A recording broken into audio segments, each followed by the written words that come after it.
Glória a Deus. Aplauda Jesus bem forte onde você está. Glória a Deus. Se puder, fica de pé onde você está. Eu quero agradecer pastores Vinícius e Érica pelo convite e a hospitalidade. O pastor Vinícius foi muito generoso nas suas palavras, mas para mim, de verdade, é uma alegria poder estar aqui com vocês. E eu sei daquilo que Deus está fazendo aqui, e nunca despreze os pequenos começos, até porque aquilo que Deus está fazendo aqui já está lindo demais, não é verdade?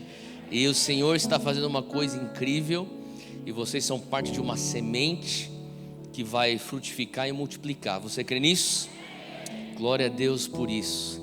Emaús, o lugar aonde o coração dos discípulos pegaram fogo. E eu creio que hoje o Senhor continua pondo nosso coração em chamas nesse lugar. Você crê nisso? Erga as suas mãos onde você estiver. E eu sei que a gente já orou, mas eu quero fazer uma declaração com você, bem focado e com fé. Declare: Senhor Deus, declare bem forte: Espírito Santo de Deus, hoje à noite eu te dou permissão. Hoje à noite tu tens liberdade. Traz o teu alinhamento. Fala comigo, Senhor. Me confronta com a tua verdade e me consola com teu abraço. Hoje, mais uma vez, me transforma, renova minha mente. Agora põe tua mão no teu coração. Renova nesse coração o fogo do Espírito Santo e o primeiro amor. Eu quero te amar melhor, para amar o meu próximo como a mim mesmo, em nome de Jesus. Se você orou isso com fé, aplauda a Jesus bem forte onde você está. Glória a Deus, glória a Deus. Antes de você se assentar, abraça umas 3, 4 pessoas, fala: o Espírito Santo vai te pegar, se prepara.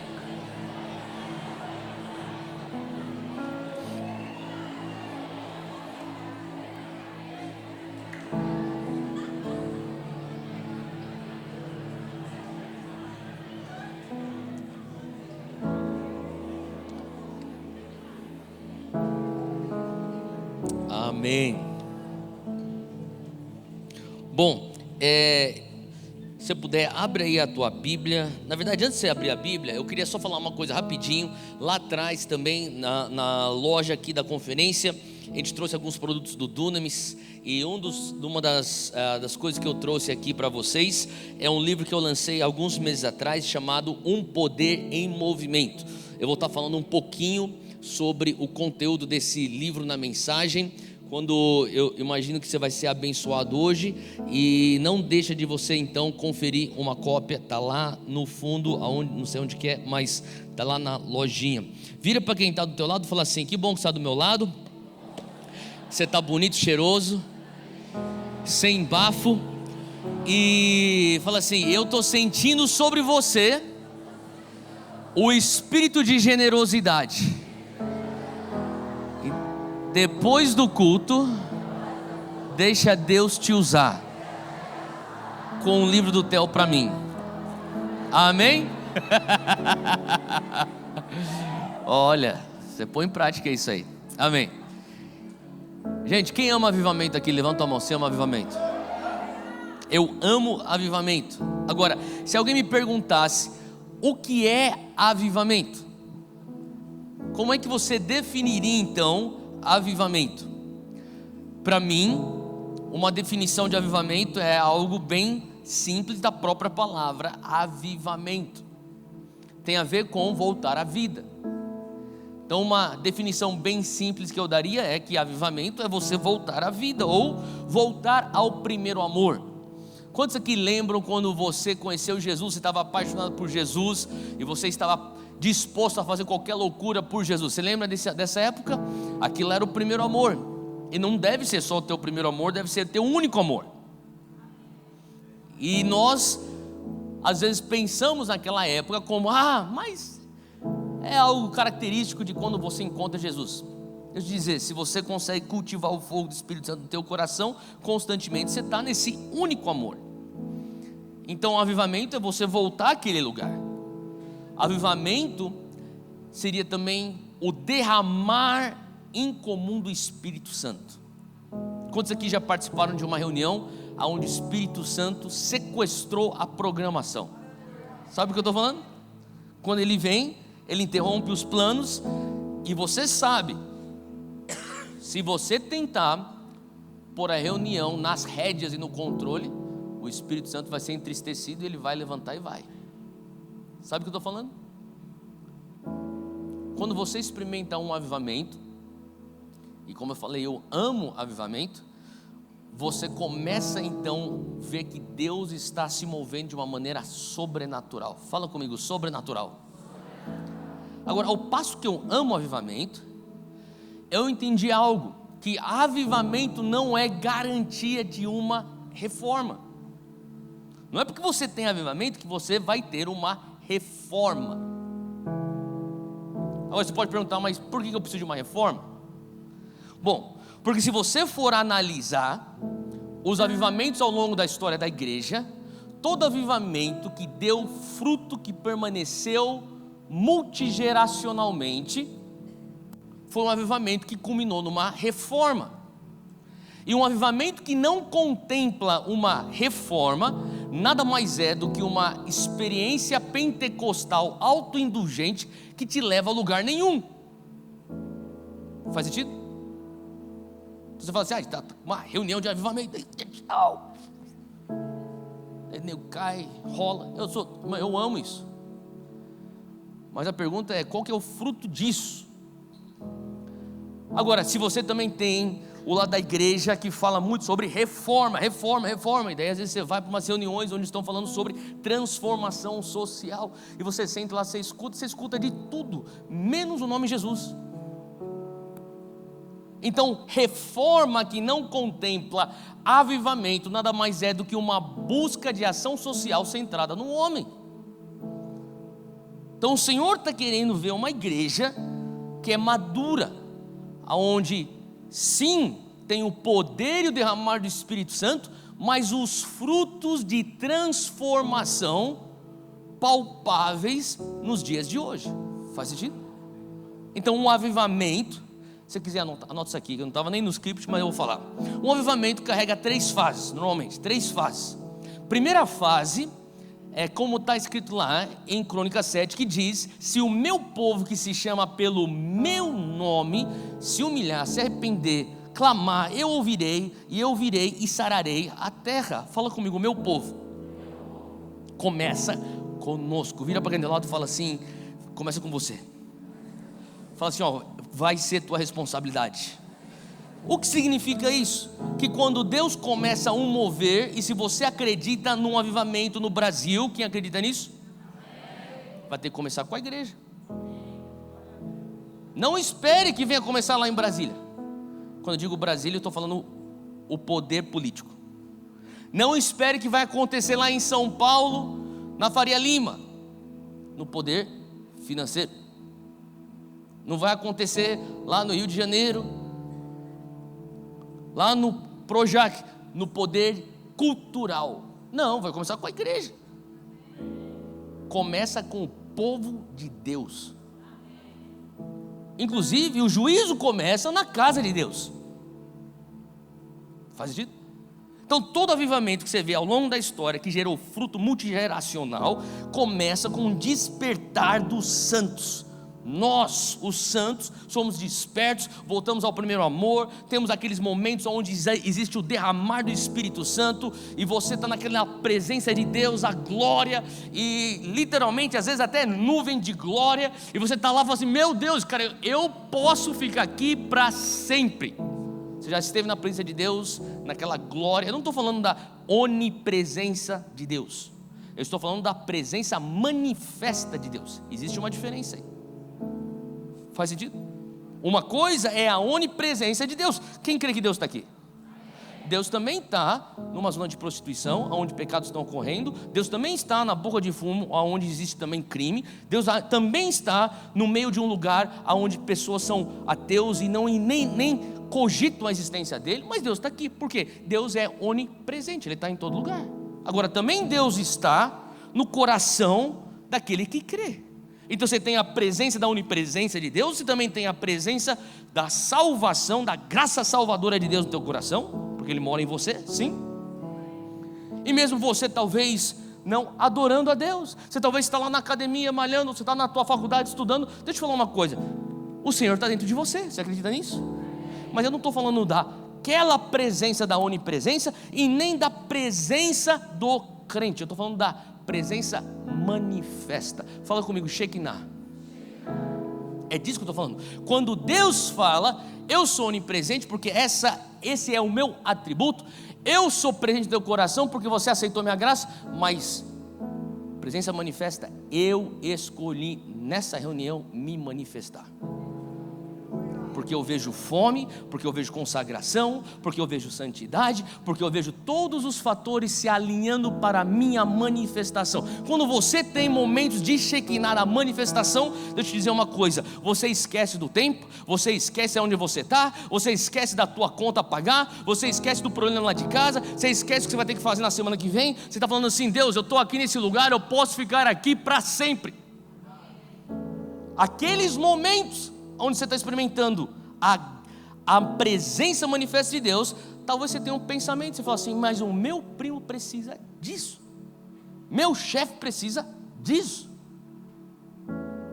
os meus amigos que não conhecem Jesus precisam disso. Daí você fala assim, olha, amanhã você precisa experimentar uma coisa que eu experimentei ontem à noite, e você vai comigo nesse lugar. Daí a pessoa vem, e quando ela vem, ela experimenta algo sobrenatural, e quando ela experimenta aquele algo sobrenatural, você fala, você precisa de Jesus no teu coração, e a pessoa se entrega a Jesus. Quantos já viram isso acontecer? Tá. Então você entra então na segunda fase do avivamento. Fala comigo, colheita de almas. Então você começa com o despertar dos santos, a igreja volta a pulsar de paixão, que nem Emaús, o coração apaixonado em fogo, em chamas por Jesus. Depois aquilo atrai o perdido, ele entra, ele é colhido para dentro da família de Deus, amém? E ele começa a você começa a ver o perdido sendo salvo, e depois o pastor olha e fala assim, nossa, eu tenho o dobro de gente que eu tinha antes. Depois ele passa mais tempo naquela presença manifesta de Deus, nossa, agora eu tenho o triplo. Daí ele tem que falar assim, ó, você meu irmão, você se levanta, você é um líder. Você meu irmão, você se levanta, você é um líder. Eu vou treinar você, eu vou treinar você. Esse grupo aqui vai com você, vai para o outro lado da cidade, planta uma igreja. Esse grupo aqui vai com você, vai para o outro lugar, planta uma igreja. Esse grupo aqui vai, o que eu estou falando aqui? De plantação de igrejas. Eu estou falando aqui de colheita de almas. Contempla evangelismo, contempla ganhar almas para Jesus, o discipulado, contempla levantar líderes, e ao longo da história você vai começar a ver. Começa com o despertar dos santos, de repente eles estão com uma multidão, de repente agora eles vão ter que se organizar, é natural. Então eles vão se organizar, a gente tem que construir um seminário teológico aqui, a gente tem que construir aqui uma escola de líderes, a gente vai ter que construir algum órgão que forma os futuros pastores, e daí eles vão começar a fazer a seleção, quem tem o chamado para você ser pastor, então vem para cá, a gente vai formar vocês. Daí uma vez que vocês são formados, pega esse grupo aqui, vai para aquele lugar. A gente está falando de plantação de igrejas, até chegar então um irmão que fala assim, ô pastor, eu tive um sonho ontem à noite, eu estava na Arábia Saudita, eu tinha um grupo, e eles estavam chorando por Jesus, quem sabe eu sou chamado para a Arábia Saudita. Você fala assim, cara, você é um missionário, mas eu vou ter que te treinar, então eu vou treinar outros que são chamados para missões, daí eu vou convocar a igreja. Irmãos, esses aqui têm chamados para lugares aonde o evangelho não chegou, então vamos financiá-los. Fala comigo, movimento missionário. Faz sentido?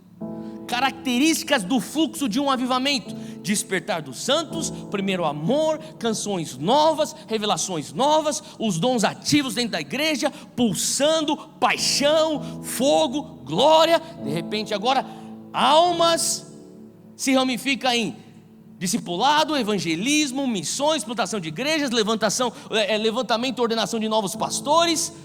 Mas a terceira fase é quando o impacto do evangelho começa a sair das quatro paredes da igreja e entra nas estruturas da cultura. Fala comigo, reforma. Reforma é transformação social. Então você pode ter fase 1, e eu creio que nós como Brasil já experimentamos fase 1. Você pode ter fase 2, e eu creio que como Brasil nós já experimentamos fase 2. Mas como Brasil estamos ainda para experimentar fase 3. Faz sentido? Por isso que nós precisamos de um evangelho que não apenas contempla avivamento, mas um evangelho que contempla um avivamento que culmina numa reforma e transformação social. E nós também não vamos simplesmente nos contentar com um evangelho que fala só de reforma e ação social, ausente do poder e da presença manifesta do Espírito Santo. Porque o que o inimigo mais quer é polarizar a igreja. Você é que tipo de igreja? Ah, essa é a igreja do fogo. Ah, então você vai lá para o culto da igreja do fogo na terça-feira à noite. E aquilo lá, ah não, aquilo é a igreja de palavra mesmo, eu levo minha família lá, meus filhos. Ah, então, você vai lá no domingo de manhã, você pega uma palavra, nossa, interessante essa palavra, mas aí na terça você está precisando um pouquinho mais de fogo, você vai lá na irmã Cacilda, dela, você entende o que eu estou falando? Então a gente começa a se tornar então crentes, que a gente olha o menu evangélico e fala assim, vou nessa conferência, pega um pouquinho aqui, vou nesse culto aqui, pega um pouquinho aqui, vou nesse aqui, e daí eu pego um pouquinho, e o Senhor está falando assim, não, eu quero uma igreja madura, não só de poder, não só de palavra, mas que flui no Espírito e também em verdade. Faz sentido o que eu estou falando? Então o Senhor está levantando você para ser isso. Agora, por que eu estou falando sobre avivamento e por que eu estou falando sobre reforma? Porque eu creio que para nós conseguirmos viver isso, nós precisamos pregar o evangelho que Jesus pregou. E o evangelho que Jesus pregou é o odre que contempla a ênfase ao avivamento e a ênfase da reforma. E eu sei que esses termos avivamento e reforma você não vai encontrar nas escrituras, mas eles carregam a conotação de muitos conceitos que você encontra nas escrituras. E quando você olha a igreja de Atos, você vai ver que a igreja de Atos de fato era uma igreja que vivia avivamento e vivia também essa reforma. Eles estavam transformando a sociedade. Então quando você começa a escutar e ver o que Jesus pregou, você começa a ver que o que Jesus pregou era algo que já estava aqui na terra desde o Gênesis. Fala comigo, o início. Abre comigo lá no início então. Gênesis 1, eu quero começar lá hoje. Vocês estão bem aí, gente? Estão bem aí, gente? Então vamos lá, a gente vai abrir um pouquinho de Bíblia aqui hoje. E eu queria que você, se você não conseguir ler tudo, vai anotando as referências, depois você vai volta para casa e você vai ler. Qual que é meu intento hoje como convidado aqui na Emaús? Eu creio, enquanto estava orando para vir para cá, o Senhor falou comigo, dá uma planta de panorama. Então é isso que eu estou hoje comunicando. E então talvez não seja o que você estava esperando. Eu não sei o que você estava esperando na verdade, mas enfim, eu sei o que o Espírito Santo espera de vocês. Eu sei o que o Espírito Santo espera de Emaús. O Espírito Santo espera que Emaús seja uma igreja que ganhe almas, forme discípulos e discipule Goiânia e discipule o Brasil. Então eu quero dividir com você um pouco daquilo que eu vejo nas escrituras, que são plantas, panoramas, roteiros de exatamente isso. Fala lá em Gênesis 1, versículo 27. Criou Deus o homem à sua imagem, a imagem de Deus criou o homem, homem e mulher os criou. Deus, versículo 28, os abençoou e lhes disse, fala comigo, bênção de Deus. Então Deus, quando Ele dá a bênção, Ele te dá a graça. Quando Ele te dá a graça, Ele te dá uma unção. O que quer dizer a bênção, a graça, a unção? Uma capacitação sobrenatural para uma missão específica. É por isso que é importante, antes de qualquer grande empreitada que você faz na tua vida, você ter a palavra de Deus, porque com a palavra de Deus vem a bênção de Deus. Então Deus dá a bênção aos homens, ao homem, homem e mulher, Adão e Eva, para quê? Para cumprir, versículo 28, a comissão de ser férteis, multipliquem-se, encham e subjuguem a terra, dominem sobre os peixes do mar, sobre as aves do céu e sobre todos os animais que se movem pela terra. O mandato cultural, que é o que nós chamamos Gênesis 1:28, é sobre domínio, mas não o domínio sobre outros seres humanos. Deus nunca endossou domínio de um homem sobre outro homem. Faz sentido? O domínio é do homem sobre a criação que ele põe para ser gerida pelo homem. E aqui ele falou assim: eu quero que você venha fazer gestão disso, eu quero que você venha então dominar, governar. Versículo 29, disse Deus: eis que lhes dou todas as plantas que nascem em toda a terra e produzem sementes. Fala comigo, investimento. E todas as árvores que dão frutos com sementes, elas servirão de alimento para vocês. Fala comigo, provisão. Deus dá para o homem recursos naturais, e o homem tem que ter o discernimento, qual é a semente para investimento e qual é o fruto para a minha provisão. Mas no todo Deus diz: eu já pus a bênção sobre você, te dou discernimento, vai lá, frutifica, multiplica, enchem a terra. Agora eu queria que você entendesse, nós estamos falando aqui do jardim do Éden, está seguindo comigo aqui? Tá? Então o homem está no jardim do Éden, Deus dá para o homem o jardim do Éden e fala: faça gestão desse jardim. O mundo não era o jardim do Éden, o jardim do Éden estava no mundo.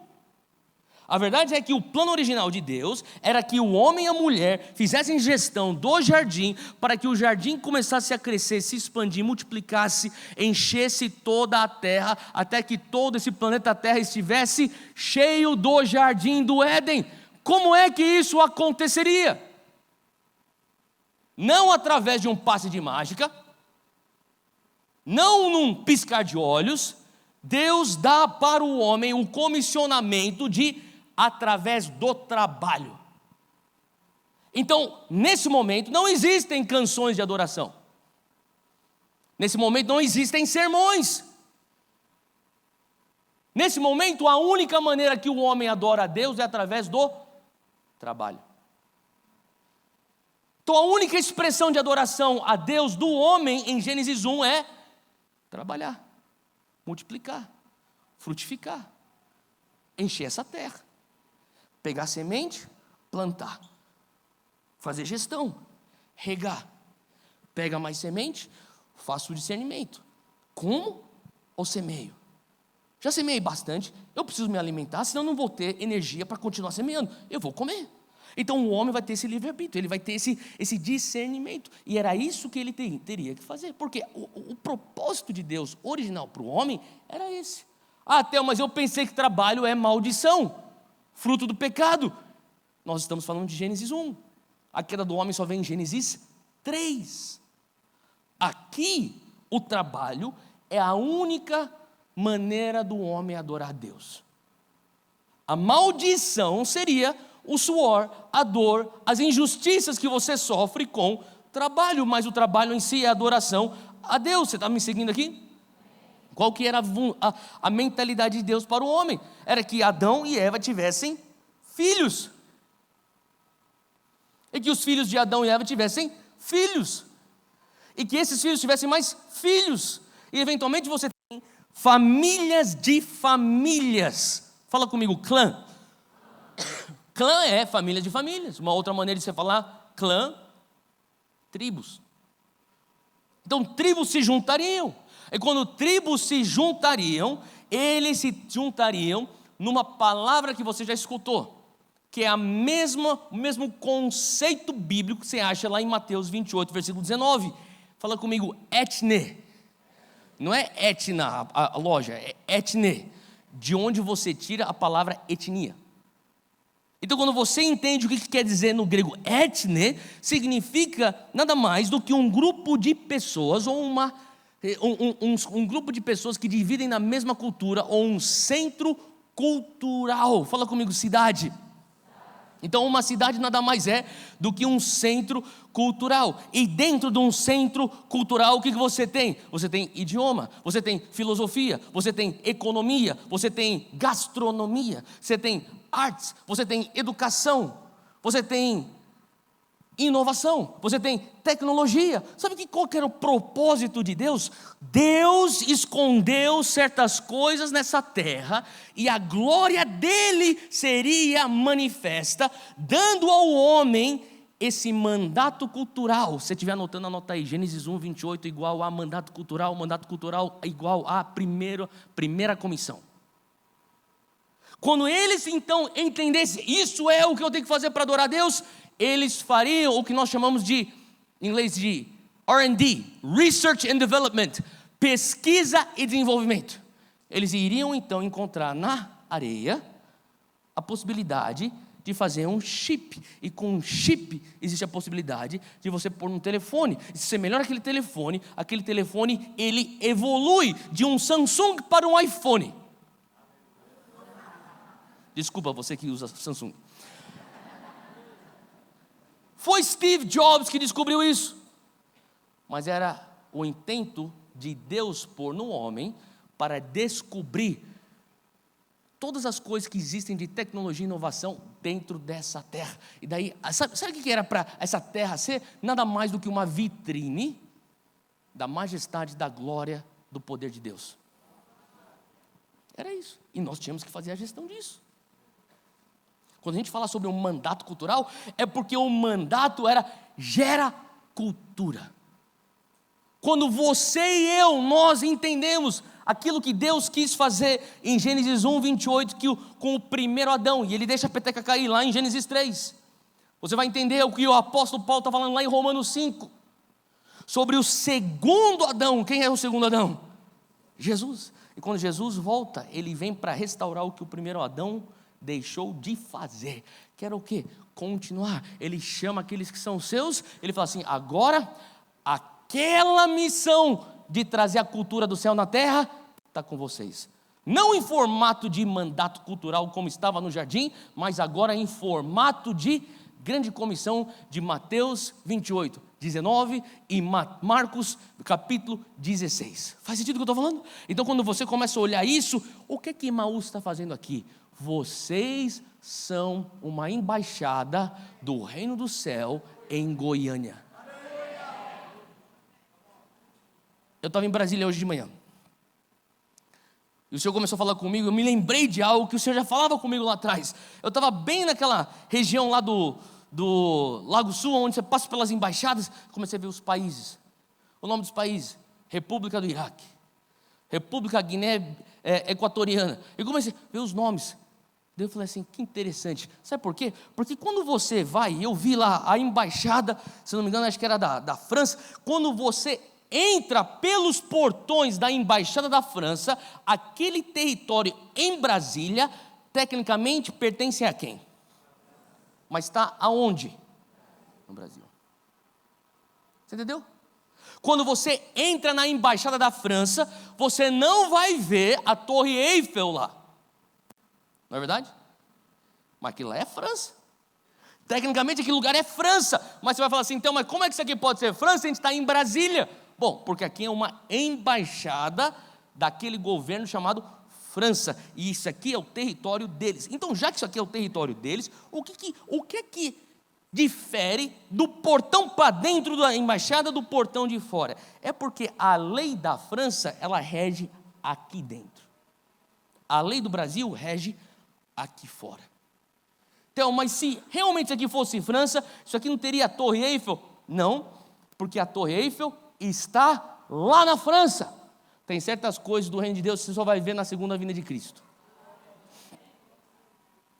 Lá no reino pleno, aqui na segunda vinda de Cristo. Mas nesse ínterim, você vive a França naquela embaixada. Então você se fala francês, o que rege lá é as leis da França, você vai usar toda a cultura francesa, você não vai querer, você não vai encontrar, talvez você até se encontre, mas de praxe não vai ser a comida japonesa lá sendo servida dentro da embaixada francesa, vai ser a cozinha francesa. Faz sentido? O que é a igreja? A igreja, fala comigo, nós somos a igreja. E nós então estamos expandindo a jurisdição do reino nesse lugar. Você é a embaixada do reino nesse lugar. É por isso que você tem que falar assim, vamos lá, a lei do reino Existe enfermidade no reino? Não existe. Então aonde eu estou orando por cura. Existe opressão demoníaca no reino? Não existe. Então aonde eu estou fazendo libertação. Existe perdição no reino? Não. Então aonde o reino chegar vai ministrar salvação. Faz sentido o que eu estou falando? Então quando a gente começa a entender, esse é o mandato cultural, essa é a grande comissão. Agora, Theo, por que a gente não está vivendo a grande comissão na sua plenitude? Bom, número um, é porque nós vamos só viver a plenitude quando Jesus voltar. Mas se você for prestar atenção naquilo que Jesus falava, tudo que ele falava publicamente era o reino de Deus. Eu quero ler alguns textos com vocês. Vocês estão prontos? Abre aí comigo Mateus 4. Mateus capítulo 4, versículo 17. Desde então, começou Jesus a pregar e a dizer: arrependei-vos. Fala comigo, arrependimento. Porque é chegado o reino dos céus. Olha só, versículo 23. Mateus 4, 23. Jesus foi por toda a Galileia, ensinando nas sinagogas deles, pregando o evangelho do reino e curando todas as enfermidades e doenças entre o povo. Jesus estava pregando, o reino do céu chegou. Ele está pregando aqui o evangelho do reino. Vai comigo para Mateus 9, versículo 35. Jesus ia passando por todas as cidades e povoados, ensinando nas sinagogas, pregando as boas novas do reino de Deus, curando todas as enfermidades e doenças. Vai comigo para Mateus 10, versículo 7, ele dando instruções para aqueles que ele está enviando, seus discípulos. Ele diz: por onde vocês forem, preguem esta mensagem: o reino dos céus está aqui, ou é chegado, ou está próximo, depende da tua versão. Versículo 8: curem os enfermos, ressuscitem os mortos, purifiquem os leprosos, expulsem os demônios, de graça receberam, de graça dai. Pula comigo lá para Lucas capítulo 9, versículo 6. Diz aqui: e saindo eles, percorreram, isso aqui está falando sobre os enviados de Jesus. Eles percorreram todas as aldeias, anunciando o evangelho e fazendo curas por toda parte. Esse aqui é o evangelho do reino. Como que nós sabemos? Porque no próximo capítulo, Lucas 10, versículo 9. Mesmas instruções para os discípulos: e cure os enfermos que estiverem lá e diga a eles: o reino de Deus se achegou a vós. Você está entendendo o que eu estou querendo dizer? Tudo que Jesus falava, eu posso ficar aqui falando diversas referências, tudo que Jesus falava publicamente, fala comigo, publicamente, era só o reino de Deus, reino de Deus, reino de Deus, reino de Deus, reino de Deus. Você não vai encontrar em nenhum lugar, nos 4 evangelhos, Jesus publicamente falando: ei, eu trago a vocês o evangelho da salvação. Não, ele não falava isso. Ele não falava publicamente: vocês precisam nascer de novo. Não, ele falava isso particularmente, com Nicodemos, no meio da noite. Falou assim: você precisa nascer de novo. Como é que eu volto na barriga da minha mãe, mestre? Esse era o diálogo de Jesus com Nicodemos. Mas tudo que ele falava publicamente era: o reino de Deus está aqui. O que Jesus veio fazer? Jesus veio inaugurar o reino e põe a eclesia, põe Emaús na tensão. Que tensão, Theo? De um reino aqui, mas que ainda não veio na sua plenitude. Está entendendo? Ele está aqui. Por isso que você pode orar pelos enfermos. Ele está aqui. Por isso que você se move nos dons. Ele está aqui. Por isso que você ora por libertação. Ele está aqui. Por isso que você media reconciliação. Porque o reino está aqui. Mas ele não está na sua plenitude. Por isso que muitas vezes você ora e a pessoa não é curada. Por isso que você evangeliza, mas no final do dia a escolha é da pessoa. Porque o reino não está aqui na sua plenitude. Então eu e você, nós estamos num ponto de tensão, que o reino está aqui, mas ele não veio ainda na sua plenitude. Então nessa tensão, o que é que nós temos que fazer? Jesus já disse, Mateus 28, 19, ide fazer discípulos de todas as nações, batizando-os no nome do Pai, do Filho e do Espírito Santo, ensinando a eles tudo aquilo que eu vos ensinei, e eu estarei com vocês até o final dos tempos. Isso é a grande comissão. Enquanto eu estou aqui, eu estou expandindo o reino. Por quê? Porque a ordem que ele deu para mim é: ocupai até que eu volte. Porque quando ele voltar, ele vai voltar para Jerusalém. E quando ele voltar para Jerusalém, ele vai legislar e governar junto conosco. Então, nesse ínterim, eu e você podemos crescer em amadurecimento disso, para fazermos aquilo que era o plano original lá do Éden, Gênesis 1, 28. Agora, até por que você está falando todas essas coisas? Porque para mim é ridículo sermos uma igreja de 65 milhões de brasileiros sem conseguir discipular o Brasil. O Brasil tem 210 milhões de pessoas, gente. Eu estou falando aqui de 1/3. E deixa eu te dizer uma coisa. Isso aqui não é dado de uma agência missionária evangélica. Eu estou falando aqui de um dado da FGV, Fundação Getúlio Vargas. Em 2032, nós evangélicos seremos 51% dessa nação.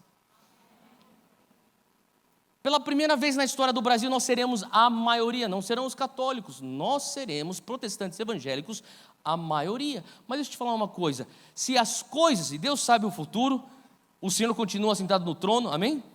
Independente de quem ganha eleição ou perde eleição, o Senhor continua sentado no trono. E deixa eu te dizer uma coisa: se o Brasil continuar na curva e projeção de crescimento que nós estávamos, e eu oro para que, independente de quem estiver lá, que o Brasil venha prosperar, porque o Brasil prosperando, a igreja de Cristo no Brasil prospera. Se nós chegarmos em 2032, e a projeção era, e eu creio que vai continuar sendo, 6º ou 7º PIB do mundo. Presta atenção. Com 51% evangélico. Presta atenção. Com uma população até então de 230 milhões a 235 milhões de brasileiros. A igreja evangélica brasileira nunca foi tão influente como será em 2032 e nunca teve tanto dinheiro como vai ter em 2032. Agora espera. Poder, influência, poder. Segue essa equação comigo. Poder, influência, mais dinheiro, mais analfabetismo bíblico, igual fracasso. Quem que você acha que vai ser corrompido? Quem que você acha que vai cair para um progressismo ou no fatalismo? Nós, evangélicos. Eu sei que talvez não é o que você queria escutar hoje na conferência, irmãos, mas eu quero que você entenda um pouco da urgência. Porque se você quer ter os resultados que Jesus teve, você vai precisar pregar aquilo que Jesus pregou. E o que é que Jesus pregou? Jesus pregava o evangelho do reino. Vai comigo para Marcos capítulo 1, versículo 14. Marcos 1, versículo 1, 14. Enquanto você está indo aí, anota uma coisa aqui, rapidinho. Resumo das ações de Cristo no seu ministério público. Resumo das ações de Jesus no seu ministério público. O que Jesus fazia enquanto ele estava aqui na terra, nos seus 3 anos de ministério? Resume-se em 4 coisas. É só você fazer a tua pesquisa. Você pega teu caderno, começa lá em Mateus e vai anotando, você vai chegar nessa conclusão. Resumidamente, Jesus ensinava o reino, Jesus pregava o reino, Jesus curava os enfermos e Jesus libertava os cativos. Agora você pode me perguntar, Theo, qual que é a diferença entre eu pregar o reino e ensinar o reino? Quando você prega algo, a palavra original aí é o querigma, do grego, do pronunciar, do proclamar, do proferir. Ele falava, o reino está aqui. Ele falava, arrependei-vos, é chegado o reino dos céus. O que ele está fazendo? Ele está pregando o reino. Quando alguém ensina algo, essa pessoa explica algo. Você está me seguindo? E a palavra original no texto é didasco, do grego, de onde nós tiramos a palavra em português, didático. Você já teve um professor que é didático? Que pega uma coisa muito complicada, que nem talvez química, álgebra, cálculo, e o cara começa a explicar, você fala assim, pô, mas como é que eu nunca... Pô, isso aqui é tão fácil, eu entendi, porque o cara é didático. Jesus era didático, ele conseguia ensinar o analfabeto, ele conseguia ensinar o acadêmico. Jesus, ele ensinava de uma maneira graciosa, e por isso que você tem parábolas, porque ele dizia, o reino de Deus é como um grão de mostarda. O reino de Deus é como uma pitadinha de fermento. O reino de Deus é como uma pérola de grande valor que está enterrada no terreno. Ele ensinava o reino, ele explicava o reino, ele proclamava o reino, ele ensinava o reino. Fala comigo, falação. Tudo com falação. Palavras. Por que isso é importante você entender isso? Porque Jesus praticava um princípio do reino. Nada no reino acontece sem antes ter tido uma declaração. É por isso que quando você tem uma vida de oração, você não pensa oração, você fala a tua oração. E por isso que você entende que as palavras são gatilhos no mundo espiritual. Faz sentido? Posso fazer aqui um parênteses aqui? Eu cresci numa época onde eu via mulheres de Deus, minha mãe me levava junto com essas mulheres de Deus, porque ela era uma delas e ela fazia esses movimentos, onde elas iam para lugares estratégicos na nação e elas proferiam decretos no mundo espiritual. Eu estou ainda para ver alguém abaixo de 30 anos de idade no Brasil, que é nacionalmente conhecido, não por suas mídias sociais, não por suas dancinhas de TikTok, nem por suas frases motivacionais, e nem por suas pregações de autoajuda, mas pela autoridade espiritual que essa pessoa carrega no lugar de oração. Porque eu cresci com algumas pessoas onde elas não se vestiam de uma maneira descolada, elas não falavam de uma maneira descolada, elas não, talvez nem eram tão boas na câmera, mas minha mãe falava para mim, vai lá e pede oração para tua tia, Neuza Itioca. Falava, mãe, você quer que eu... Vai lá antes de você... Eu morava nos Estados Unidos, estava um pouquinho longe de Jesus, na verdade estava longe. Ela falava assim para mim, vai lá e vai falar com a tua tia antes de você voltar para a faculdade. Falei, mas mãe, vai lá e só vai conversar com ela. Ela já está te esperando. Eu ia morrendo de medo, porque minha tia, cara, ela tinha um raio-x. Então eu sentava na frente dela e daí ela falava assim comigo, tudo bem? Tudo. Você está fumando maconha? Falei. Eu não falava que sim nem que não. Falava, maconha? Pode falar para mim se está fumando maconha? Falei, tia, não tem problema não, pega o óleo aqui, a gente vai orar.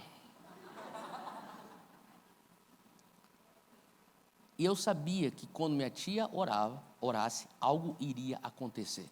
Sabe, eu cresci, minha mãe me levando para as reuniões de Valnice Milhomens, ela falava assim, quando elas oram, o céu responde. A gente ia para a reunião, não é porque as pessoas, elas eram famosas, porque elas eram bombadas na mídia. Não era isso. Era porque existia um reconhecimento de autoridade espiritual. E elas falavam para mim, repita isso comigo. Quantas vezes eu ia para ver minha tia, ela falava, senta aqui na cadeira. Agora você vai repetir comigo, eu renuncio. Por que eu não posso pensar? Porque o mundo espiritual não responde aos teus pensamentos, responde às suas declarações. Então se você quer ver paz, aonde é um quebra-pau lá na tua casa, você tem que começar a declarar paz. Você declara em nome de Jesus, espírito de conflito não tem lugar nesse lugar, espírito de confusão não tem lugar aqui, eu declaro paz em nome de Jesus. Faz sentido? É o que eu faço todo lugar que eu vou, quando eu vou para os hotéis. A primeira coisa que eu faço, eu oro pelo quarto. Mas até hoje, pega minha mochila aí, você vai ver, vai ter um óleo lá dentro. Até hoje. Eu sei, não é muito popular essas coisas hoje. Eu sei que isso aí não é muito maneiro hoje. Mas eu estou falando, eu estou sentindo, está faltando um pouco de entendimento e discernimento do mundo espiritual. Você está muito chique para ungir as coisas. Você está muito chique para declarar certas coisas. Está muito chique para fazer intercessão. Está muito maneirinho, muito moderninho. Então a gente não vai ter reino de Deus sendo manifesto nessa sociedade, porque o mundo natural responde a gatilhos espirituais. E gatilhos espirituais são declarações verbais. Por isso que Jesus falava assim: o reino chegou! As pessoas falavam: aonde? Aonde? Daí Jesus falava assim: traz o enfermo. Ele curava o enfermo. Ele falava assim: aqui está o reino. Jesus não curava o enfermo só porque ele queria livrar o enfermo da opressão física. Sim, Jesus tinha compaixão do sofrimento. Sim, Jesus se compadecia daqueles que estavam enfermos. Sim, só que era mais do que isso. Sabe por quê? Porque não existe nenhuma pessoa que Jesus curou que está viva até hoje. Então por que Jesus vai curar se o cara vai morrer? Porque é mais do que um evento de cura. Existe sim o veículo da cura que carrega o eterno, que é o amor de Deus, a compaixão de Deus. Porém, quando ele cura o enfermo, ele expande a jurisdição do reino no lugar que originalmente era dele, lá em Gênesis 1, 28. Então quando ele vem como o segundo Adão, ele está falando assim: olha, deixa eu te mostrar como tem que ser feito. Ele vai expandindo, ele vai expandindo, ele vai expandindo, curando o enfermo, expulsando o demônio, curando o enfermo, expulsa o demônio, ele vai expandindo, ele vai expandindo. Aonde existia trevas, agora existe luz. Faz sentido? Por isso eu falo para você. Algumas pessoas falam assim: Theo, eu vou fazer aqui um outro. Vocês estão bem aí, gente? É que eu não estou no meu modo típico aqui, é porque eu estou me sentindo em casa. Tudo bem, Vinícius? Estou falando que nem eu falo lá em casa, lá com os nossos líderes. A Joana e o Lucas estão aqui, sabem que é assim. Por isso algumas pessoas falam assim: é pena de morte. Eu falei: cara, você está maluco? Você sabe o que quer dizer derramamento de sangue no asfalto das nossas cidades? Existe algo no espírito que o sangue clama. Eu sou contra crime, eu quero que a criminalidade baixe, eu sou a favor da gente valorizar nossas polícias, eu estou tudo isso. Mas deixa eu te falar uma coisa: não pense que derramamento de sangue é meramente físico. Existe uma conotação no mundo espiritual. Posso ser verdadeiro com vocês? É isso que está faltando na nossa geração. A gente está muito envolvido em redes sociais, e os caras que você segue, as minas que você segue na rede social, se você botar com um endemoniado dentro de um quartinho, nem sei quem sai vivo.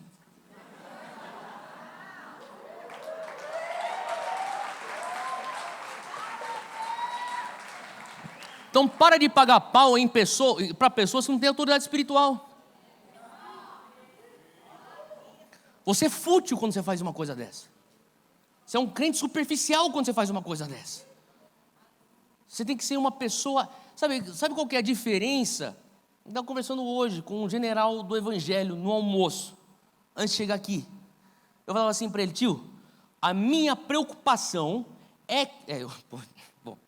bispo, a minha preocupação, é que eu chamo de tio, a minha preocupação é que aqueles que estão falando, nós estamos nos levantando pelos valores bíblicos, é por isso que a gente quer que a esquerda não entre no poder. Deixa eu falar uma coisa, eu também compactuo com isso, mas a minha preocupação é que a gente não é nada diferente do Brasil paralelo. Cara, o Brasil paralelo não tem o Espírito Santo, eu tenho, você tem. Por mais que existam algumas similaridades, a gente tem que lutar pelos valores bíblicos, mas com inteligência espiritual. Só que a gente não vai ter inteligência espiritual se você só fica na internet aprendendo conservadorismo de pessoas que não têm o Espírito Santo. Tem muita coisa que eles falam que é verdade, mas você tem que ter um patamar a mais. Minha pergunta é: cadê a inteligência do que está acontecendo no espírito sobre o território dessa nação?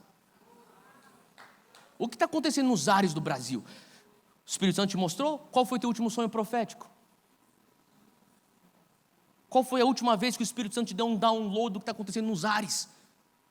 Ou profecia é só para falar para você o teu propósito, o teu destino, tua missão? Depois você não vai entender por que você é tão egocêntrico. Porque sim, Deus tem um plano para você. Deixa eu falar uma coisa. Deus tem um plano para você. Você crê nisso? Mas deixa eu dizer uma coisa. Deus também tem um plano para a tua família. E digo mais, Deus tem um plano para a tua igreja.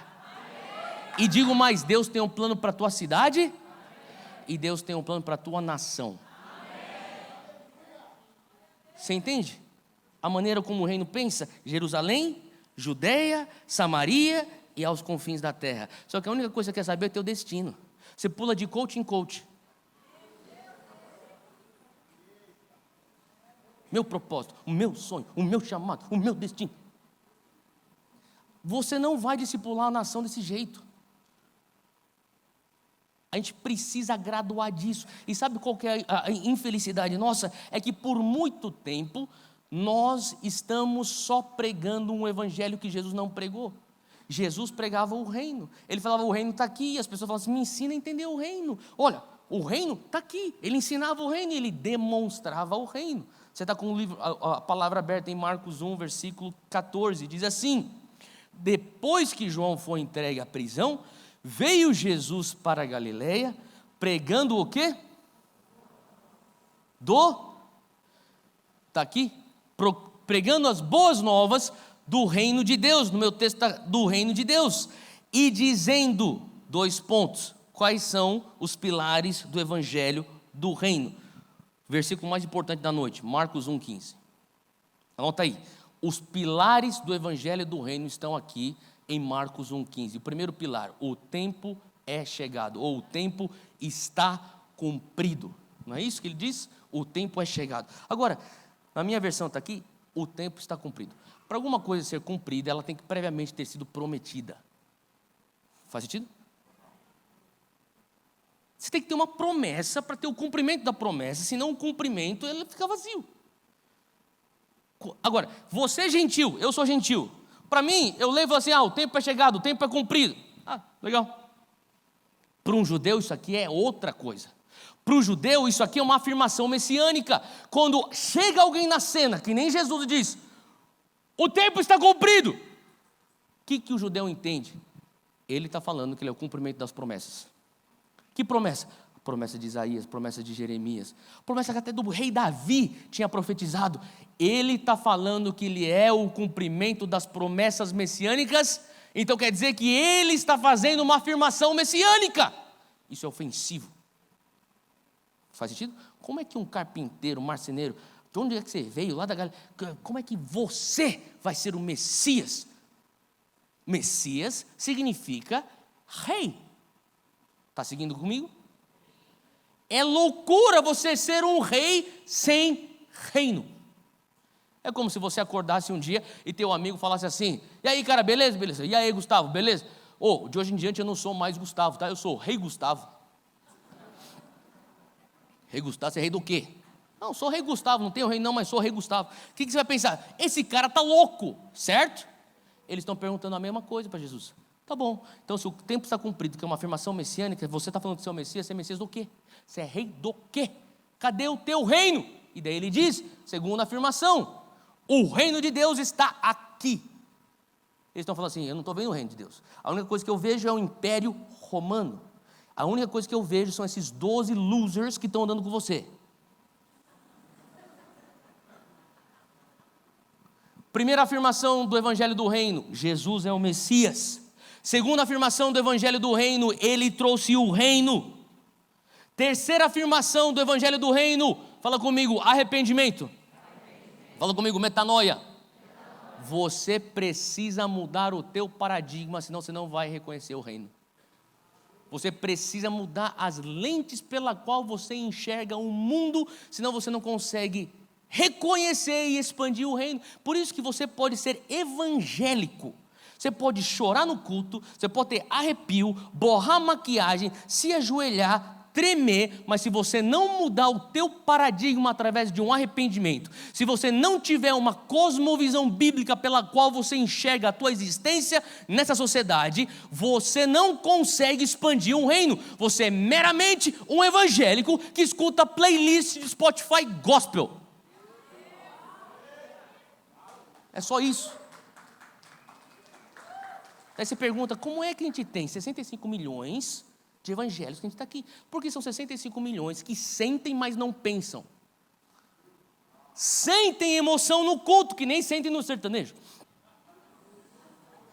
Mas não pensam biblicamente. Daí vem lá um cara lá, né? Semana retrasada, não, 4 semanas atrás.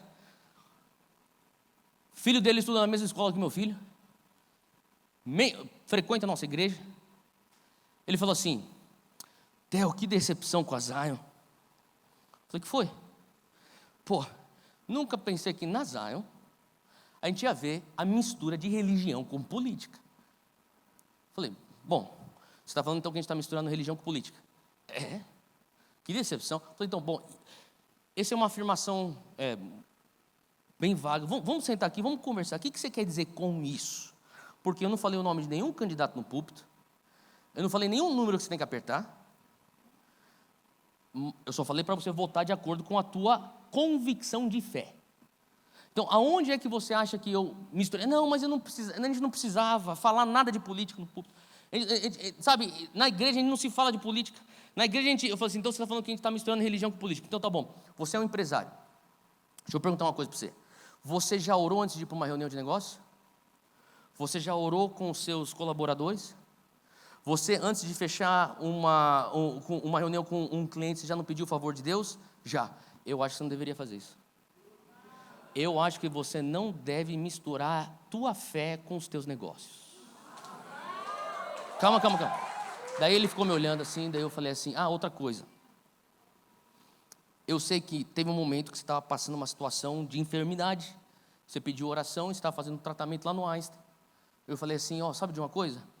Você já estava lá no Einstein, estava com os melhores médicos. A ciência. Não peça oração por cura.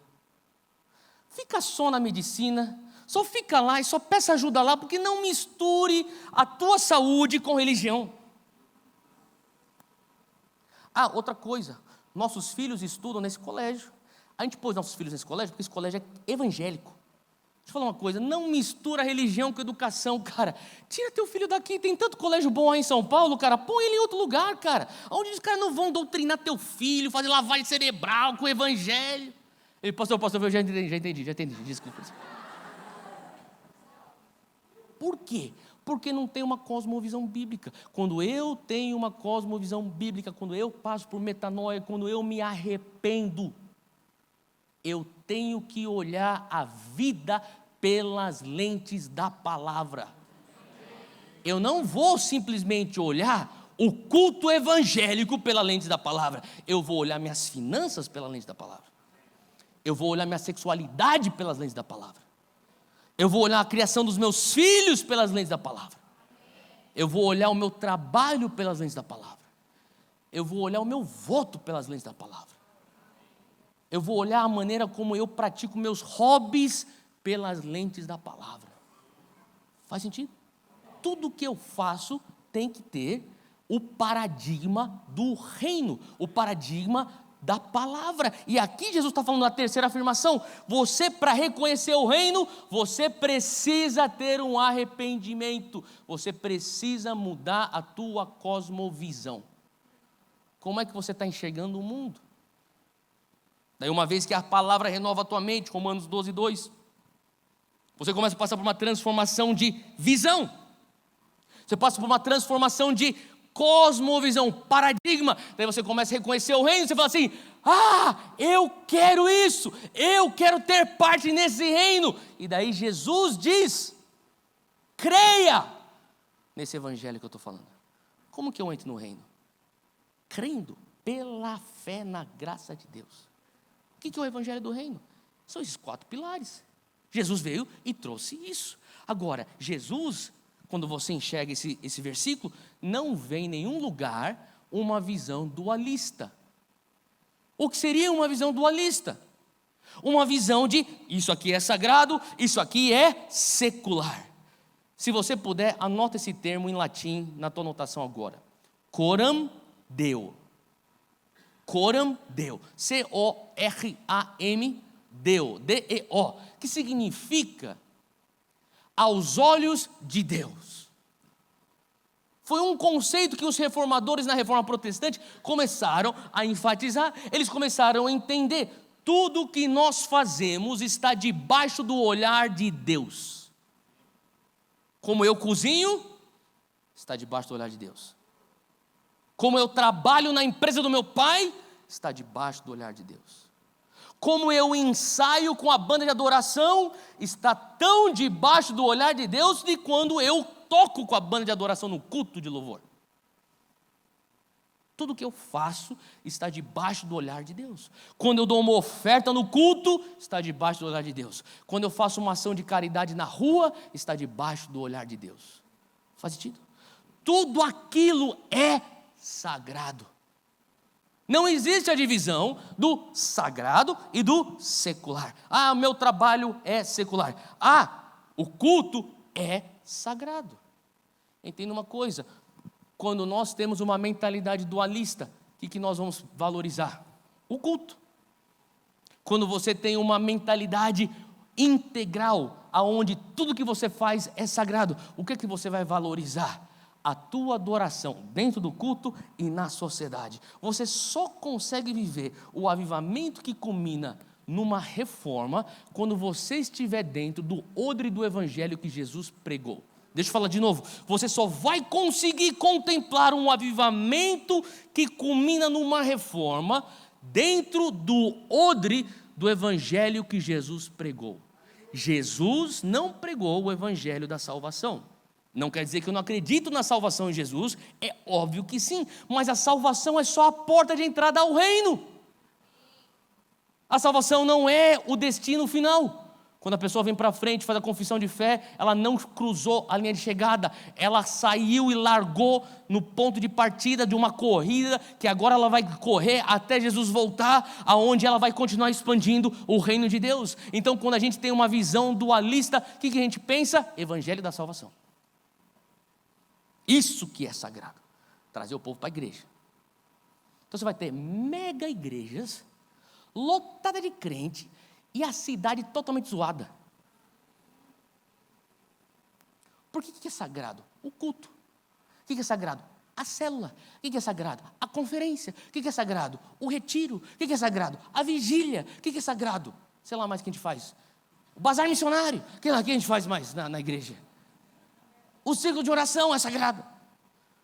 Quando Deus está falando assim, sagrado é o culto, sagrado é a vigília, sagrado é a conferência, sagrado é o retiro, é o encontro, sagrado, tudo isso. Mas também sagrado é você na tua escola, sagrado é você no futebol, sagrado é você na academia, sagrado é você cuidando da tua casa, sagrado é você fazendo discipulado na mesa de jantar com teus filhos, sagrado é você no cinema, sagrado é você gravando os teus vídeos para o YouTube, sagrado é você escrevendo um livro que você vai lançar, que talvez não é um livro evangélico, mas é um livro para crianças que contém princípios evangélicos.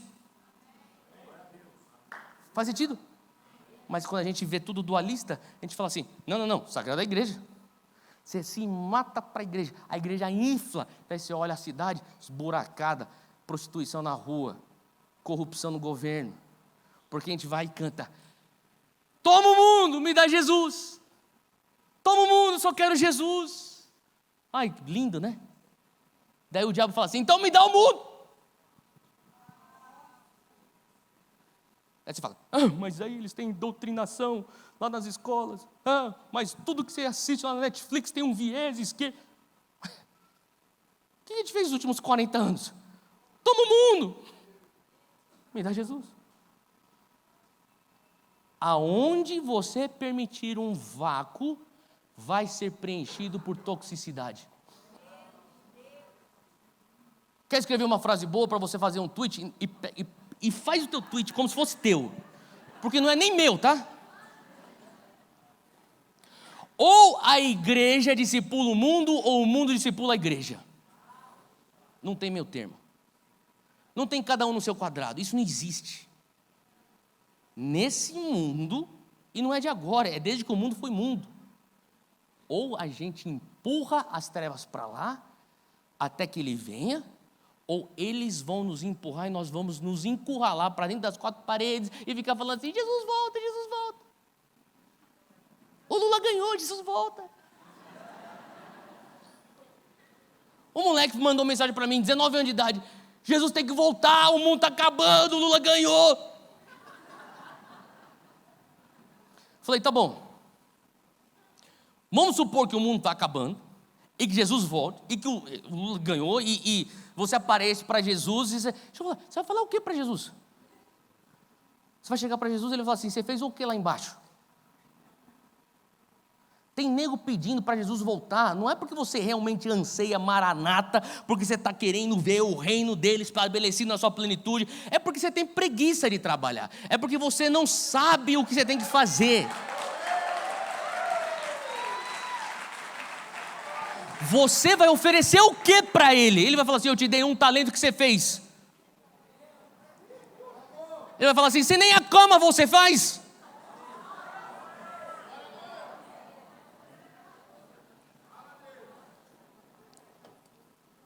Fala comigo, eu preciso ocupar até que ele volte.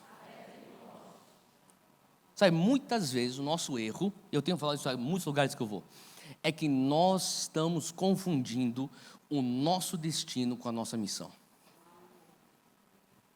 Eu sei que eu já fui culpado disso. Eu confundia o meu destino com a minha missão. Deixa eu te dar um exemplo bem clássico. Vocês estão começando igreja aqui, a igreja é nova. Eu também participei de começos de igreja quando criança, e eu lembro que quando a gente começava a igreja, ou quando estava no início de uma obra, todo mundo faz tudo, não é isso, pastor? Todo mundo faz tudo. Você faz o chazinho lá, nem sei se você tem chazinho, porque a igreja japonesa tem que ter chá. Então, tinha um chazinho lá, você arrumava as cadeiras, a gente passava o som, eu enrolava os cabos, eu dava aula na escola dominical, eu fazia de tudo. Um dia eu cheguei, e você está ligado assim, que eu sou rato de igreja, né? Então, tipo assim, lá em casa, assim, todo mundo é pastor. Então, eu cheguei aqui, meu primo, que era um dos líderes de louvor lá, ele era o líder de louvor, ele chegou para mim e falou assim: ei, você toca bateria, cara? Eu falei, não. Então senta lá. Daí ele falou assim: tá vendo o pedal aí atrás? Tá. Então bate ele no 1. Eu vou contar aqui 4, você bate no 1, tá bom? Vai lá. 1, deu. 1, 2, 3, 4. 1, 2, 3, 4. 1, 2, 3. Tá bom. Agora, todos 1, 2, 3, 4 no chimbal. Vai lá. 1, 2, 3, 4. Bom, você é o baterista agora. Então, eu fiquei 3 anos tocando bateria. Eu não sou baterista. Mas quando eu ficava lá na bateria, eu ficava sentado lá, e daí meu tio ficava pregando. Meu tio fazia apelo de salvação. O pessoal vinha aqui para frente, ficava chorando, repetia a oração de entrega. Coisa linda. E depois a gente fazia aquele negócio: vocês que aceitaram Jesus, se converteram, nasceram de novo, eu vou convidar vocês a irem com esses nossos irmãos. Daí vinham os irmãozinhos, tipo, vem com a gente, vem com a gente. Eles vão te levar naquela salinha. E eles vão fazer o ministério de consolidação com vocês. Eles vão pegar teu endereço, teu telefone, a gente vai fazer esse apoio com vocês e tal. Daí eles iam para lá. Era sempre a mesma coisa. Eu estava lá na bateria, lá no tum, tum. E eu via os caras, daí os caras vinham e choravam. Daí um dia eu tive um pensamento horrível, e eu tenho confessado esse pensamento. Eu comecei a pensar: cara, que loucura é essa, velho?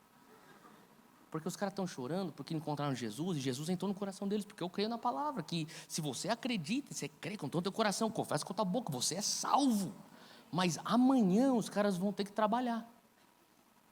Amanhã os caras vão ter que pagar imposto. Amanhã os caras vão ter que, sei lá, o cara um dia está apaixonado, mas um dia a gente sabe que não dura para sempre. Alguma coisa vai acontecer de tragédia na vida do cara, o cara vai sofrer. Daí eu fico pensando, cara, eles estão falando para mim que aquilo que a gente se mata para ter nessa terra, que é ouro, é o asfalto do céu. O que eu estou fazendo aqui nessa terra? Você segue esse meu raciocínio?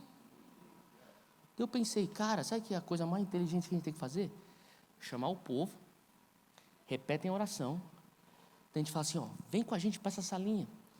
Isso aqui não é um ministério de consolidação.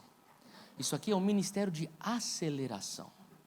Daí os irmãozinhos vão estar lá, com AK-47 esperando eles. Eles vão entrar, eu falo, vocês aceitaram Jesus? Todo mundo nasceu de novo? Tá bom. Tá.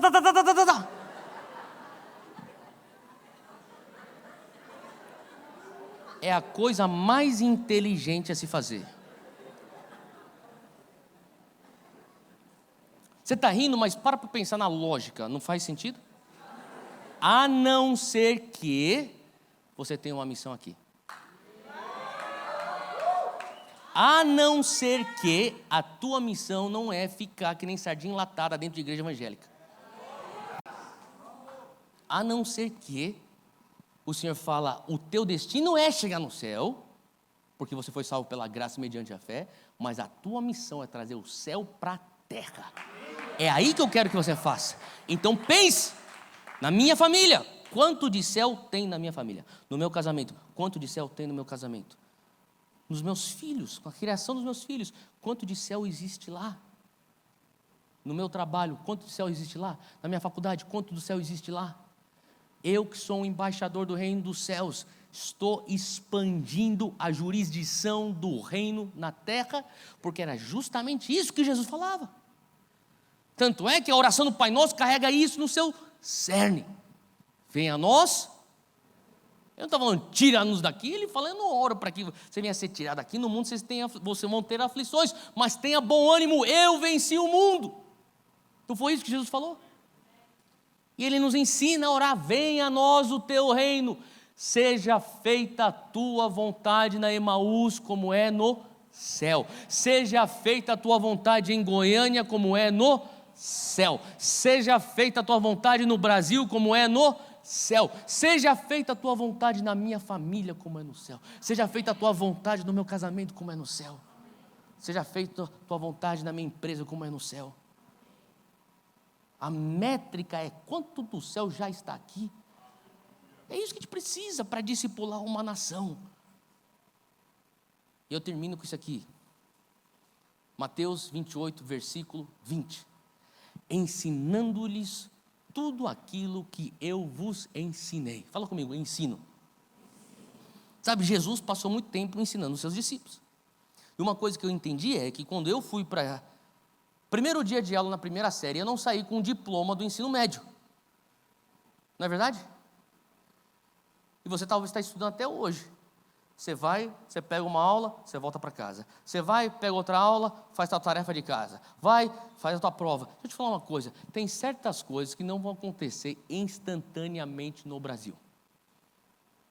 E por isso que talvez a coisa mais importante para nós termos, além de termos uma visão integral do que é o evangelho do reino, que é o odre que nos leva a viver um avivamento até uma reforma, uma transformação, que vai então ser o cumprimento daquilo que Apocalipse diz, até que os reinos deste mundo se tornem o reino do nosso Cristo, é nós entendermos que precisamos pensar em décadas. Fala comigo, décadas.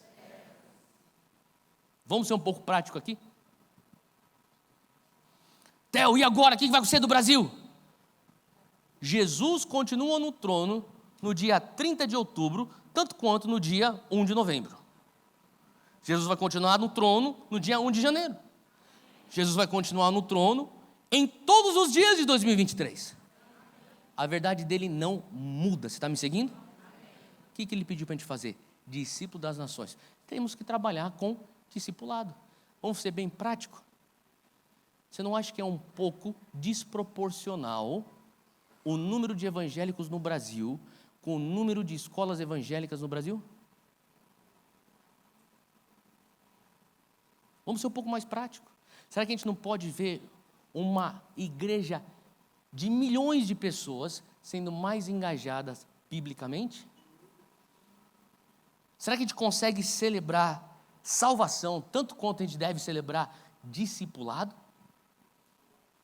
E eu amo o que Deus fez no Brasil há 20 anos atrás. Se você já é cristão há mais tempo, você sabe o que eu estou falando. 20 anos atrás teve algo que eu creio que foi soberano do Senhor, num movimento de adoração no Brasil. Você lembra disso? Onde a partir de alguns locais específicos do Brasil começou a se espalhar um avivamento na adoração. Era a presença de Deus. Faz sentido o que eu estou falando? E concomitante àquilo, também teve a ênfase do discipulado em pequenos grupos. Você pode chamar isso de grupo familiar, pode chamar de célula, pode chamar isso de, sei lá, GR, seja o que for, nomenclaturas diferentes que foram surgindo. Tinha algo de Deus lá.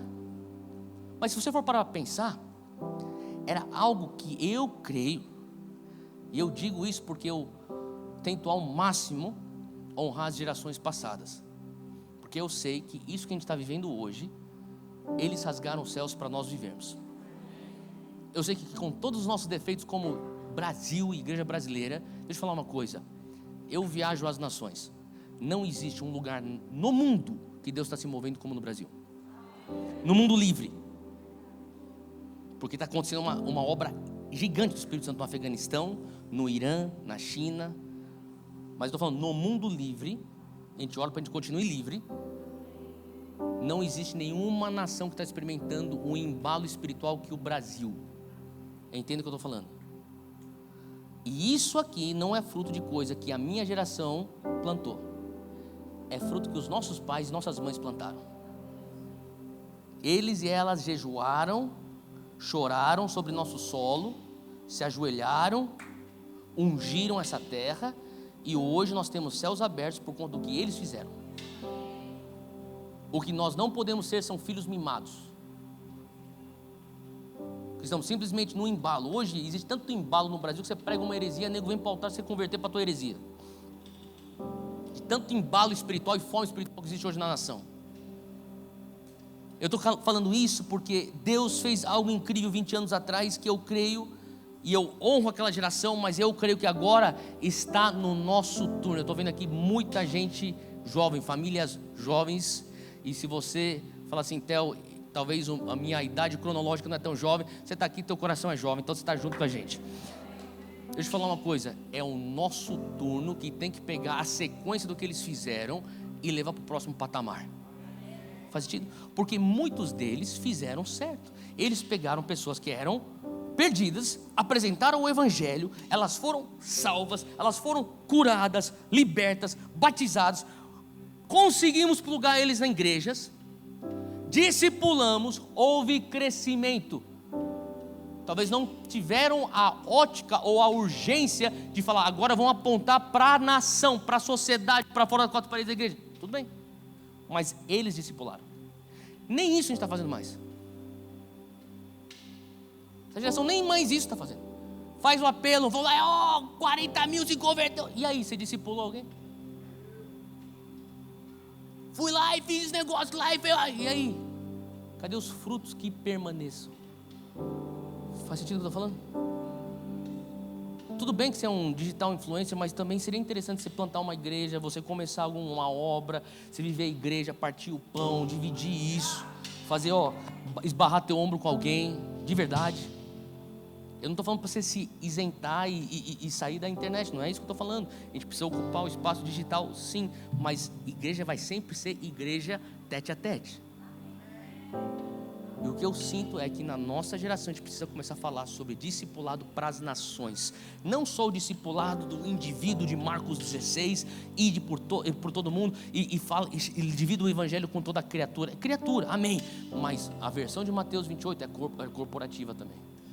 Então você tem em Marcos 16 o CPF, mas você também tem em Mateus 28 o CNPJ. Os dois são importantes. Faz sentido o que eu estou falando? Então o Senhor está nos chamando para ser essa igreja.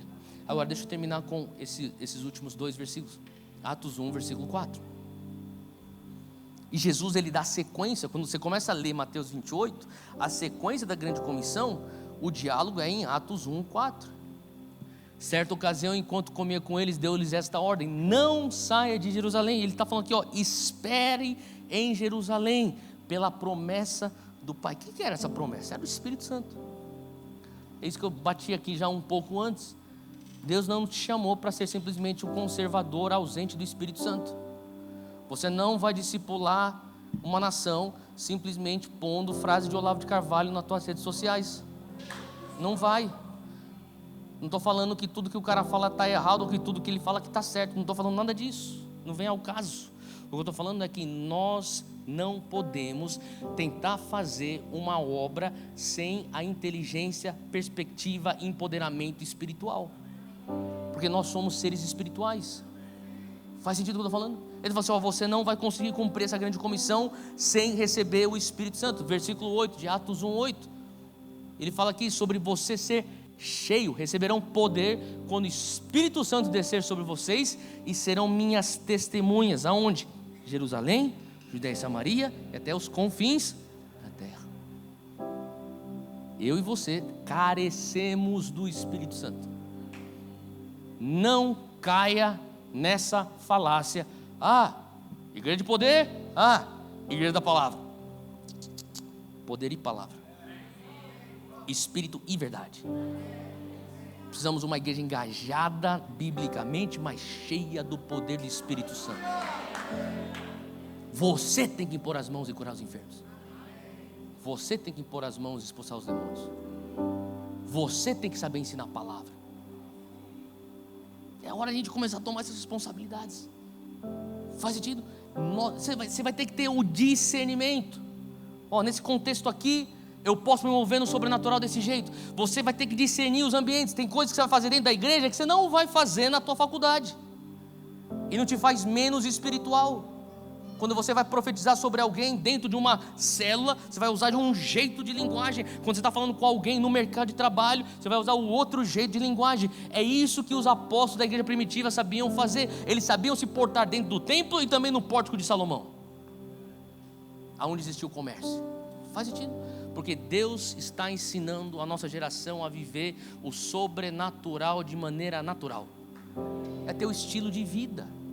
Reino, expandir o poder do reino, o amor de Jesus é algo que é natural e você vai fluindo. Deus quer que você encontre teu flow e deixa fluir. Você vai ver, você vai começar a ver os frutos daquilo. Faz sentido? Mas eu quero te encarecidamente pedir: vamos depender do Espírito Santo. Você está pronto para depender do Espírito Santo? E não use o Espírito Santo para ser uma vibe. Ele é uma pessoa que quer ter um relacionamento com você.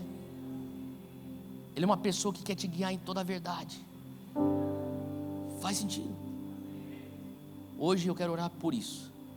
Tudo bem? Então, se você tiver uma bolsa, uma Bíblia aí, põe no chão ou põe na cadeira do teu lado. Eu quero que você se livre de qualquer coisa que fica aqui, ó. Eu quero que você abra a tua mão desse jeito.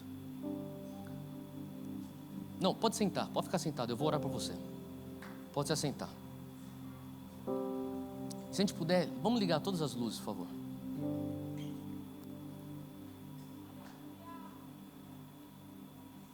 Feche os teus olhos onde você estiver.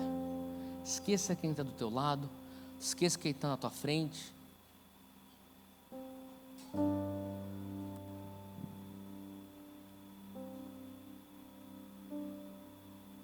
Eu sei que talvez a gente tenha certos gatilhos. Eu vou pedir para você ficar em silêncio, silêncio, silêncio. Só receba o Espírito Santo, Ele vai te tocar. Mais do que algo emocional, é algo que você vai ter que entender isso na tua razão. O Espírito Santo quer que você adore Ele com a tua mente também. Eu quero agora que você comece a raciocinar aquilo que o Espírito Santo está falando para você.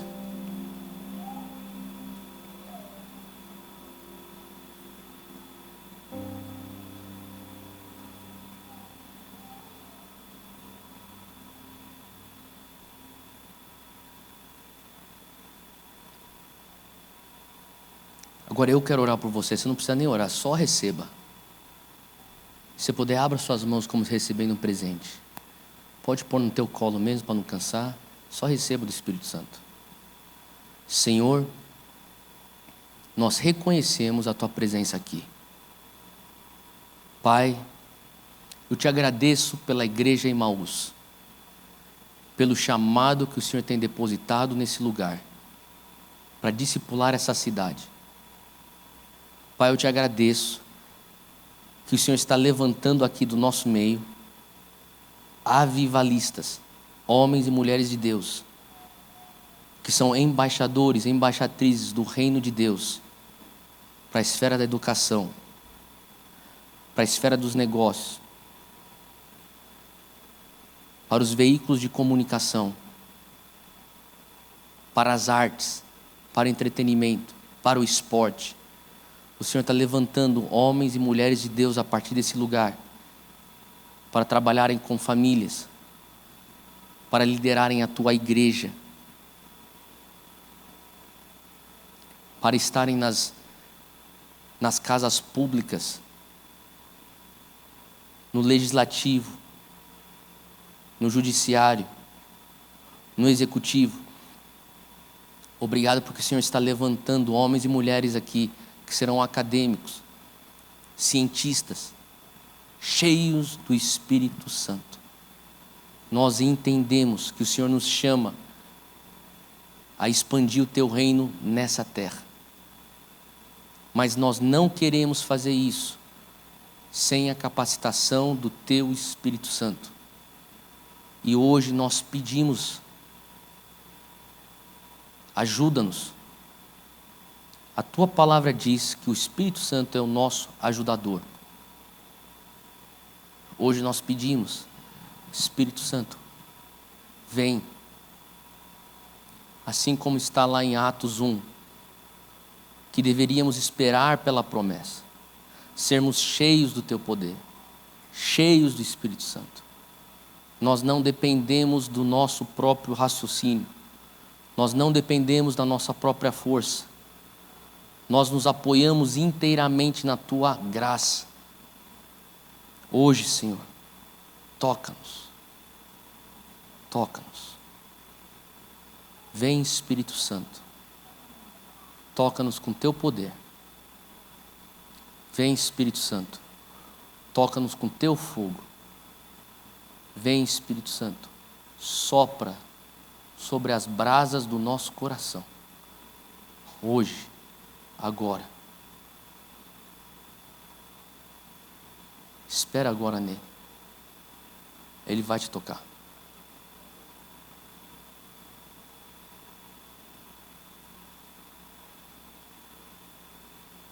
Ele já está tocando alguns.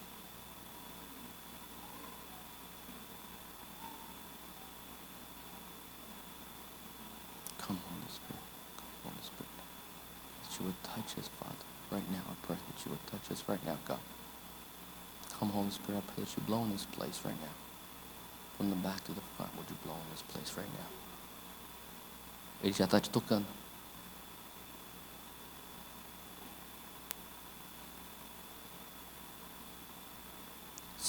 Se você já sente o toque físico do Espírito Santo, talvez você não saiba por que você está chorando dessa maneira. É o toque do Espírito Santo no teu corpo físico agora, como uma evidência que ele já está tocando o teu espírito.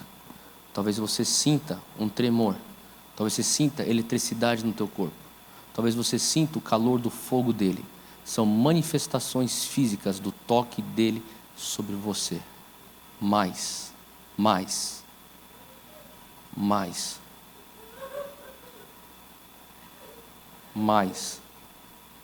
Vem, Espírito Santo.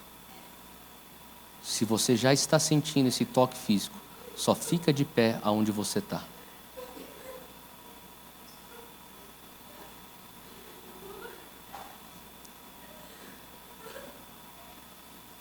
Mais.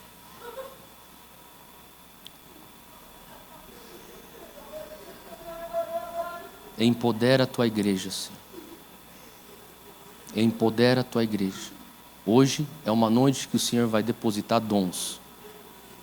Mais fogo, mais fogo, mais fogo, mais poder. À medida que você sente o toque do Espírito Santo, só fica de pé. Como um sinal que você reconhece o toque dele na tua vida. A partir do momento que você sente ele tocar teu corpo, fica de pé. Mais, Deus. Mais.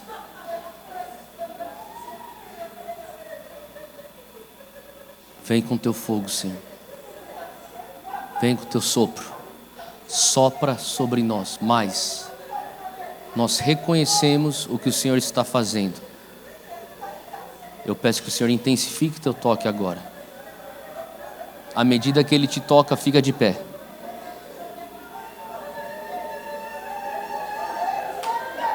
Mais Espírito Santo. Mais.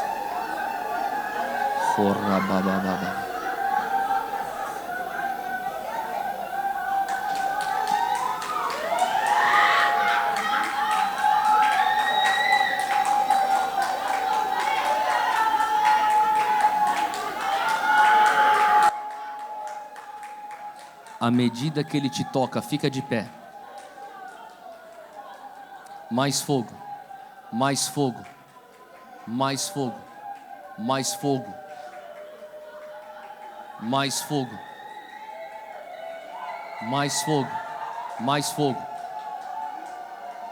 mais fogo. Corra babababababa. Mais poder, mais poder, mais poder.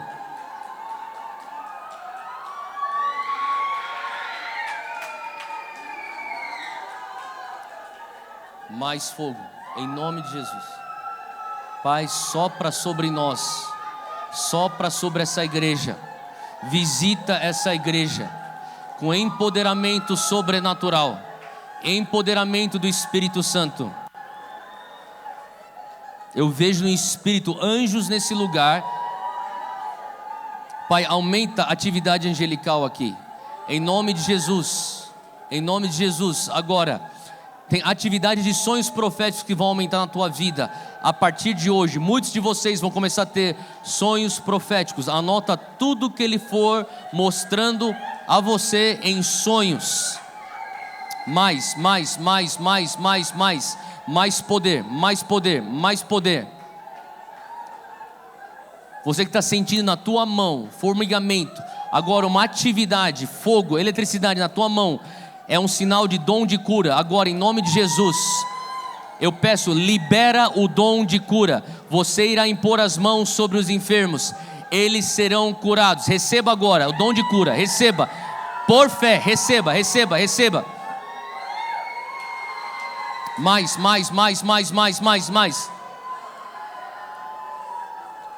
O Senhor está abrindo visão espiritual. Você vai começar a enxergar o mundo espiritual agora. Pai, eu peço agora, tira as vendas naturais dos olhos agora, para enxergarmos o mundo espiritual. O Senhor está abrindo seus ouvidos espirituais agora. Você vai começar a ouvir a voz dEle com uma clareza que você não tinha antes. Receba por fé isso agora. Nessa atmosfera Ele está depositando dons. Nessa atmosfera Ele está causando romper.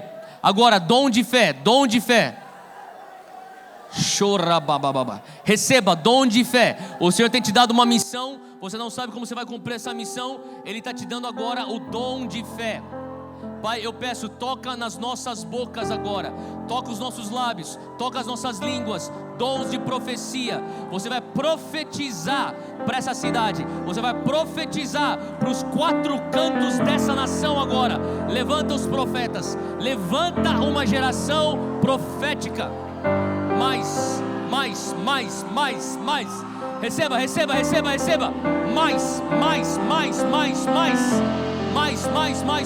Mais.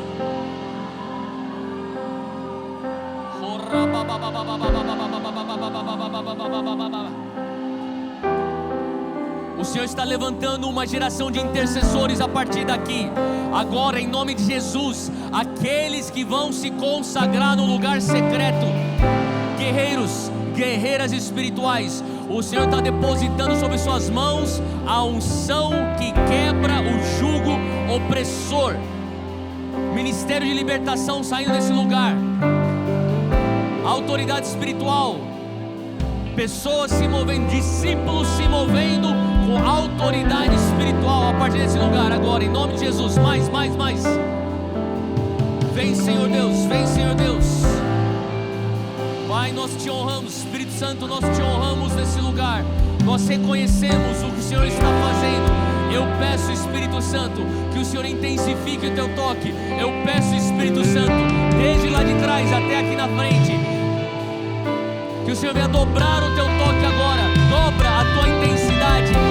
Transferência de unção, transferência de dons. Agora, romperes sobrenaturais no Espírito. Depósito de dons agora. Mais.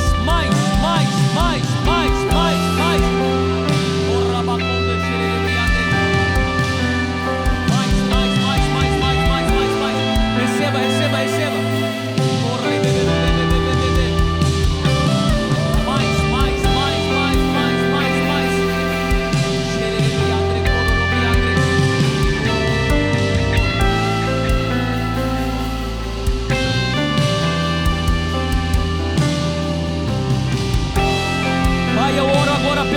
encargo do Espírito Santo por almas.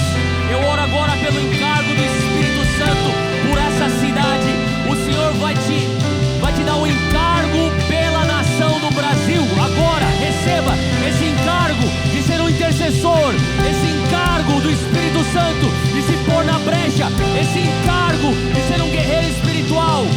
Pai, eu oro agora, levanta desse lugar os reformadores, assim como Josias, assim como Esdras, levanta assim como Ezequias. Mais.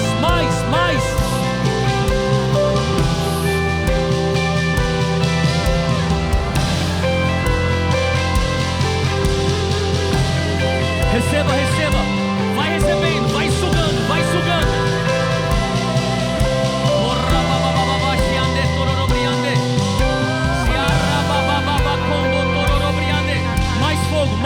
Mais fogo. Receba do poder. Pai, eu oro e peço agora que o Senhor venha depositar no nosso coração uma ira santa para tudo aquilo que não é o teu padrão, uma ira santa para tudo aquilo que não está no teu prumo. Pai, eu oro agora por uma indignação santa agora. Mais. À medida que você vai sentindo o toque do Espírito Santo, fica de pé. À medida que você sente o toque do Espírito Santo, fica de pé. Mais fogo.